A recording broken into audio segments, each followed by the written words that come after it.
नमस्कार शेतकरी बंधूंनो, मी ज्ञानेश्वर चिकणे. आज आहे 10 जानेवारी 2026. आपला हा अंदाज 15 जानेवारीपर्यंतचा आहे. एकंदरच हा अंदाज जे दक्षिण भारतामध्ये श्रीलंकेच्या पूर्व भागामध्ये जे चक्रीवादळ तयार झालेले आहे त्याच्या संदर्भामध्ये अंदाज आहे आणि तो आपल्या राज्यामध्ये कितपत पाऊस देऊ शकतो का, किंवा पाऊस देणार आहे का, किंवा नाही देणार, किंवा ढगाळ वातावरण येणार आहे का, या संदर्भामध्ये आहे.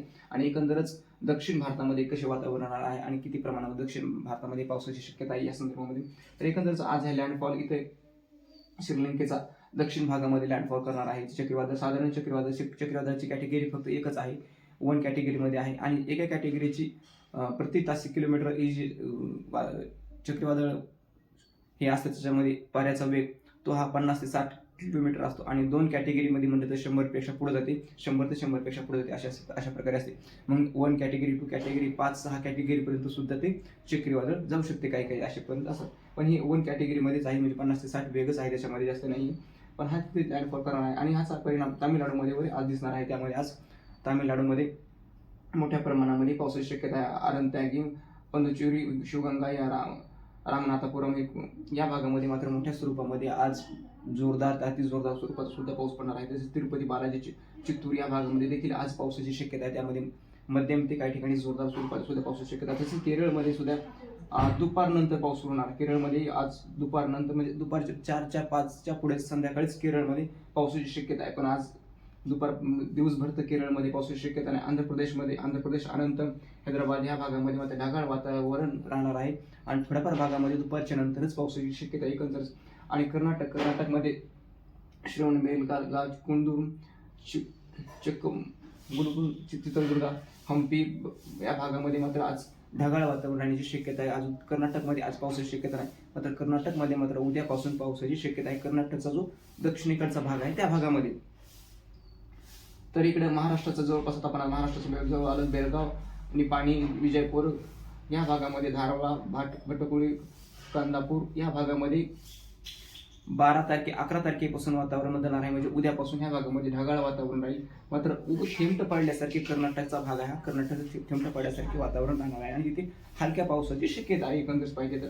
आता इकडचा तेलंगणाचा भाग आदिलाबाद, निर्मल, आदिलाबाद, चंद्रपूर आणि महाराष्ट्राचा भाग चंद्रपूर, भंडारा, गोंदिया, वर्धा या भागामध्ये मात्र पावसाची शक्यता नाही. फक्त ढगाळ वातावरण म्हणजे खार आल्यासारखं ढगाळ वातावरण विदर्भामध्ये होणार आहे. तसेच अमरावती विभागामध्ये अमरावती, अकोला, बुलढाणा, वाशिम या जिल्ह्यामध्ये मात्र तिथं सुद्धा ढगाळ वातावरण सुद्धा राहणार नाही. फक्त खार आल्यासारखं वातावरण राहणार आहे. म्हणजे थंडीमुळे खार आल्यासारखं वातावरण असते, त्यामध्ये थंडीमुळे.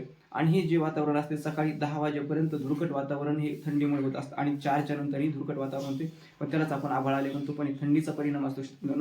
आभाळ हे क्लिअर सूर्यप्रकाशित व निळ आभाळ हे हिवाळ्यामध्ये पूर्णतः 12 तासामध्ये पूर्णतः दिसत नसतं जास्त. त्यामध्ये फक्त दुपारच्या वेळेमध्येच निळसर जास्त आभाळ दिसत असतं.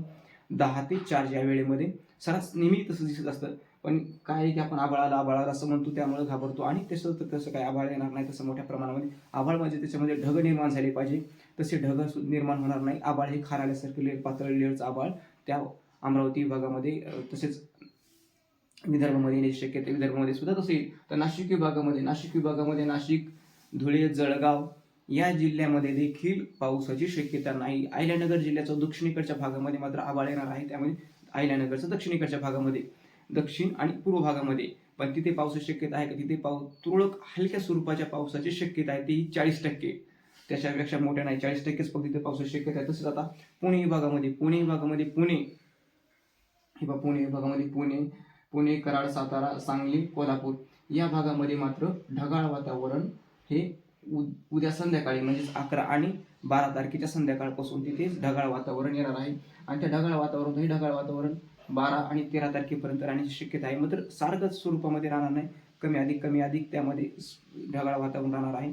पण त्या ढगाळ वातावरणातून सुद्धा देखील तुरळक ठिकाणी हलक्या स्वरूपामध्ये पावसाची शक्यता, अशा मोठ्या स्वरूपामध्ये पावसाची शक्यता नाही. मोठ्या म्हणजे मध्यम स्वरूपामध्ये सुद्धा पावसाची शक्यता. एखाद्या ठिकाणी मध्यम पाऊस पडू शकतो, एखाद्या फक्त 1-2 गावाला, अशा मोठ्या स्वरूपामध्ये नाही. फक्त हलक्या स्वरूपामध्ये थेंब पडले तर तेही 40%. अशी मोठ्या स्वरूपामध्ये कुठेही भीतीदायक वातावरण नाही. तसेच आता ह्याचा कोकणाचा भागामध्ये म्हणजे तर सिंधुदुर्ग, रत्नागिरी आणि रायगडपर्यंत मात्र ढगाळ वातावरण चांगलं राहणार आहे आणि सिंधुदुर्ग, रत्नागिरी, रायगड ह्या भागामध्ये मात्र हलक्या ते मध्यम स्वरूपाच्या पावसाची शक्यता आहे. समुद्र किनारपट्टी आणि घाटमाथा ह्या भागामध्ये मात्र पावसाची शक्यता आहे. तर इकडे तर पूर्ण महाराष्ट्र इकडचं जर पाहिलं तर आपण महाराष्ट्रामध्ये बीड जिल्ह्याचा जो भाग आहे त्यामध्ये बीड जिल्ह्यामध्ये देखील पावसाची शक्यता नाही. बीड जिल्ह्याचा जो फक्त दक्षिणेकडचा बार्शी, कुरुडवाडी म्हणजेच अहिल्यानगरचा पूर्वेकडचा भाग, अहिल्यानगरची जी बॉर्डर खाली येते पूर्वेकडचा भाग, तसेच धाराशिवचा पश्चिमेकडचा भाग आणि बीड जिल्ह्याचा दक्षिणेकडचा भाग, या तीन ह्याच्यामध्ये तिकटण्यामध्ये थोडेफार इथं बार्शी, कुरुडवाडी आहे त्या भागामध्ये ढगाळ वातावरण किंवा थिंपट सुद्धा त्या भागामध्ये पडू शकतात. तेही 40% प्रमाणामध्ये, 40% प्रमाणामध्ये. आणि इतरत्र जर पाहिजे तर छत्रपती संभाजीनगर, परभणी, हिंगोली, नांदेड या भागामध्ये, मराठवाड्याच्या भागामध्ये देखील पावसाचा अंदाज नाही. तर हा झाला आपला अंदाज. तर माझ्या चॅनलला तुम्ही सबस्क्राईब केली नसेल तर सबस्क्राईब करा, लाईक करा, शेअर करा. धन्यवाद.